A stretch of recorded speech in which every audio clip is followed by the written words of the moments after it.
नमस्कार दोस्तों, मैं नीलम लोकगीत 123 से। तो आइए सुनते हैं प्यारा सा दहेज गीत। नमस्कार दोस्तों, मैं सिंगर मंजू वर्मा स्वागत करती हूँ मंजू लोकगीत 123 पे। तो दोस्तों दर्द भरा गीत है, ये दहेज गीत है दोस्तों, बहुत ही प्यारा गीत है। आप लोग पूरा वीडियो देखें और गीत अच्छा लगे तो चैनल को लाइक सब्सक्राइब और शेयर कीजिएगा। सुनी के दहेजवा के नामवा हमारो करे जवा फट गए बाहिनी। सुनी के दहेजवा के नामवा हमारो करे जवा फट गए बाहिनी। लड़का के पापा इतना बेदर्दी दर्दिया न बुझे बाहिनी। लड़का के पापा इतना बेदर्दी दर्दिया न बुझे बाहिनी।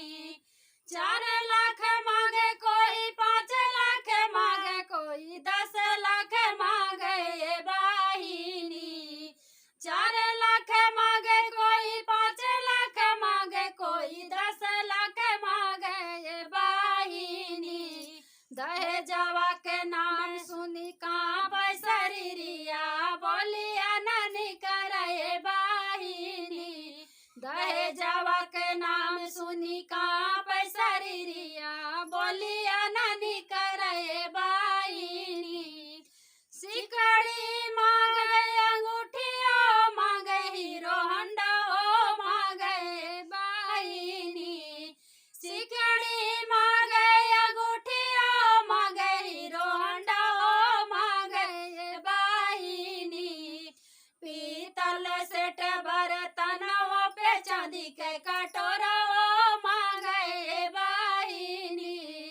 पीतल के बर्तनों पे चांदी के कटोरा मांगे बाहिनी।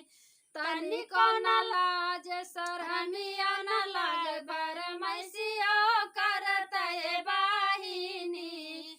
तनिको न लाज शरमिया न लागे, फरमैसिया करते बाहिनी। गैया बेचबे, भैंसिया बेचबे, बकरिया बेचबे बाहिनी। गैया बेचबे, भैंसिया बेचबे, बकरिया बेचबे बाहिनी। खेतवा बेचबे, घरवा बेचबे, तब पूरा न होए बाहिनी। खेतवा बेचबे, घरवा बेचबे, तब पूरा न होए बाहिनी।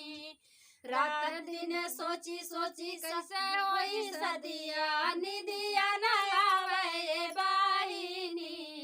रात दिन सोची सोची कैसे होई सदिया, निदिया न आवे बाहिनी। सुनी के दहेजवा के नामवा हमारो करे जवा कांपे बाहिनी। सुनी के दहेजवा के नामवा हमारो करे जवा फट गए बाहिनी। लड़का के पापा इतना बेदर्दी दर्दिया न बुझे बाहिनी। लड़का के पापा इतना बेदर्दी दर्दिया न बुझे बाहिनी।